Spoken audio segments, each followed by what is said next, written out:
Assalamualaikum warahmatullahi wabarakatuh. Di sini kelompok kami akan mempresentasikan file sistem.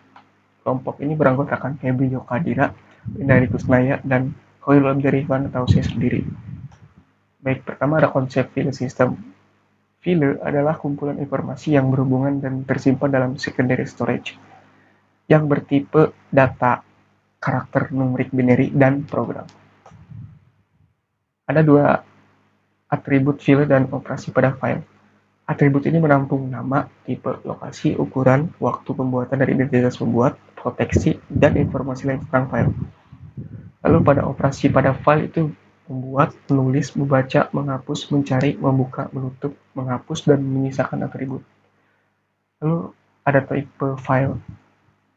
Tipe file ini ada executable, exe, combine, ada object, objo, search code, cc, c, java, pass, asm, a, ada batch, bat, esa, teks berupa txt, doc, word processor, wp, text, ref, doc, the library, lib, a, so, dan lain-lain, mov, rm, print of view, argziptar, archive berupa arch-ziptar, multimedia, mpeg, mov, rm. Struktur file. Sistem operasi membutuhkan struktur file tertentu untuk menjalankan atau mengakses suatu file. Suatu sistem operasi diharuskan untuk mengenal sedikitnya satu jenis struktur file. Jika sistem operasi mengenal semakin banyak struktur file, maka semakin luas aplikasi yang dapat menjalankan, namun ukuran sistem operasi semakin membengkak atau membesar. Konsep direktori. Konsep direktori ada dua, itu operasi pada direktori dan struktur direktori. Lalu operasi pada direktori ini apa? Nah, dia itu ada mencari file, membuat file, menghapus file, melihat isi direktori, mengubah nama file, traverse file system, membuka direktori, menutup direktori, link dan unlink.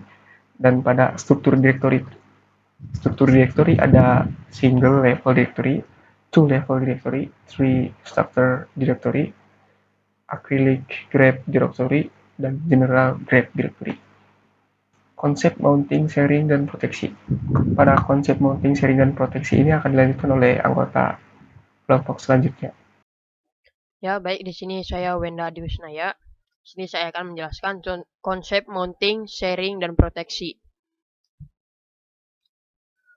File system mounting. Di sini yaitu sebuah sistem berkas sebelum dapat digunakan harus di-mount terlebih dahulu.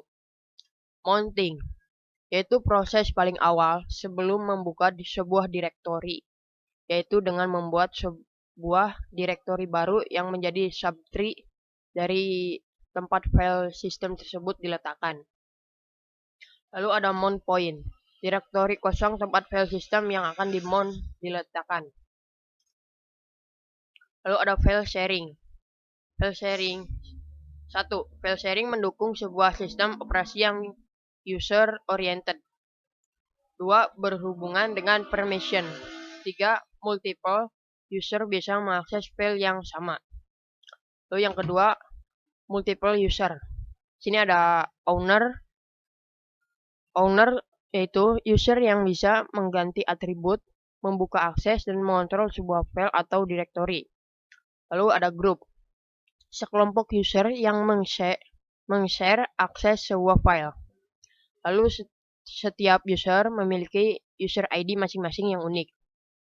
3. Remote file system. Di sini terbagi beberapa lagi, yaitu model silent server, distributed information system, dan failure mode. Lalu di sini ada proteksi. Fungsinya proteksi di sini adalah menjaga keamanan dari kerusakan fisik, reliability, dan menjaga dari akses yang tidak diizinkan.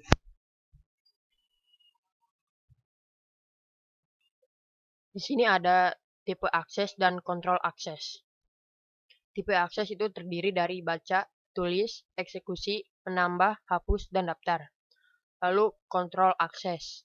Akses control list atau disebut ALC, suatu file atau direktori berasosiasi dengan suatu username dan tipe akses. Lalu ada owner, group, dan universe control access. Kemudian ada klasifikasi user dalam mengakses suatu file. Ini ada owner, user yang menciptakan file tersebut. Lalu ada group, sekelompok user yang saling berbagi file dan tergabung dalam sebuah kelompok kerja. Lalu ada universe, semua user yang saling terhubung dalam sistem. Implementasi kontrol akses sering digunakan merupakan kombinasi keduanya. Struktur dan implementasi file system. Karakteristik dari disk tersebut ialah disk tersebut dapat ditulis ulang di disk tersebut. Hal ini memungkinkan untuk membaca, memodifikasi, dan menulis di disk tersebut. Dapat diakses langsung ke setiap blok di disk. Hal ini memudahkan untuk mengakses setiap file baik secara berurut maupun tidak berurut, dan berpindah dari satu file ke file lainnya dengan hanya mengangkat head disk dan menunggu disk berputar. Sini ada organisasi file system.